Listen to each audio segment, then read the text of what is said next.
तो दोस्तों सिरका पेंट्स ने अपने क्वार्टर 3 के नंबर को डिस्क्लोज कर दिया है। तो चलिए देखते हैं क्या है क्वार्टर 3 के नंबर्स के अंदर। डाटा बेसिकली यहाँ पे लाख्स में दिया गया है, मैं आपको क्रोस में कन्वर्ट करके समझाता हूँ कैसे क्या हुआ है। पिछले क्वार्टर की बात करें तो पिछले क्वार्टर में कंपनी का टोटल रेवेन्यू 83 करोड़ के आसपास था, पिछले साल 65 करोड़ के आसपास। अभी देखें तो बढ़ के 72 करोड़ के आसपास कंपनी का जो रेवेन्यू है वो आपको जाता हुआ देखने मिला। तो साल दर साल देखें तो साल दर साल कंपनी के रेवेन्यू के अंदर एक अच्छी खासी तेजी आपको देखने मिला। अप्रोक्सीमेटली बोल सकते हैं 11% के आसपास का जंप आपको देखने मिला है। वहीं अगर क्वार्टर जाते हैं तो क्वार्टर कंपनी के रेवेन्यू के अंदर एक हल्की सी गिरावट भी आपको देखने मिला। अप्रोक्सीमेटली वहाँ पे बोल सकते हैं 12% के आसपास की गिरावट। मैं आपको बताना चाहूँगा कंपनी का जो बेसिकली ये जो पेंट सेक्टर की कंपनी है तो इनका जो बिजनेस होता है वो साल दर साल पे आपको जज करना चाहिए। तो साल दर साल देखें तो कंपनी का रेवेन्यू जो है वो आपको बढ़ता हुआ देखने को मिल रहा है।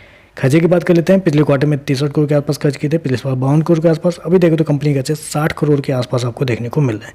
तो कंपनी के खर्चे देखें तो कंपनी के खर्चे थोड़े से आपको ज़्यादा देखने को मिल रहा है। और उसके पीछे का एकमात्र रीजन आप कह सकते हैं कि इन्वेंट्री है, क्योंकि पिछले साल कंपनी को इन्वेंट्री के नाम पर 13.5 करोड़ का फायदा हुआ था, जबकि इस क्वार्टर में कंपनी को 52 लाख का लॉस लगा था। इन्वेंट्री की वजह से पिछले साल कंपनी का जो एक्सपेंस है वो आपको कम देखने को मिल रहा है।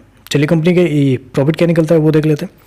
तो देखिए पिछले क्वार्टर की बात करें तो पिछले क्वार्टर में कंपनी का प्रॉफिट अप्रोक्सीमेटली 15.5 करोड़ के आसपास का, पिछले साल 10.5 करोड़ के आसपास। अभी देखें तो अभी भी कंपनी का जो प्रॉफिट है वो आपको 10.5 करोड़ के आसपास ही आपको देखने मिला। तो साल दर साल कंपनी का जो प्रॉफिट है वो आपको एकदम फ्लैट देखने को मिला है। हालांकि इन्वेंट्री की वजह से कंपनी का एक्सपेंस बढ़ गया। अगर इन्वेंट्री में कंपनी ने कुछ पैसे बचाए रहते तो शायद कंपनी का प्रॉफिट आपको 13-14 करोड़ के आसपास आपको देखने को मिलता है। क्वार्टर देखें तो क्वार्टर कंपनी का जो प्रॉफिट है वो आपको गिरता हुआ देखने को मिला है। जैसा कि मैंने आपको बताया कि पेंट सेक्टर की कंपनी है तो सीजन के हिसाब से काम करती है, तो क्वार्टरली बेसिस पर आप जैसे नहीं करेंगे वो ज़्यादा बेहतर होगा।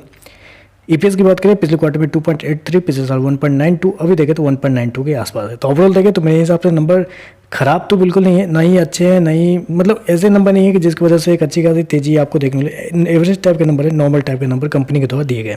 तो चलिए बस आज के लिए बस इतना ही। वीडियो पसंद आए तो लाइक कीजिएगा, साथ में साथ चैनल को सब्सक्राइब जरूर कीजिएगा। धन्यवाद।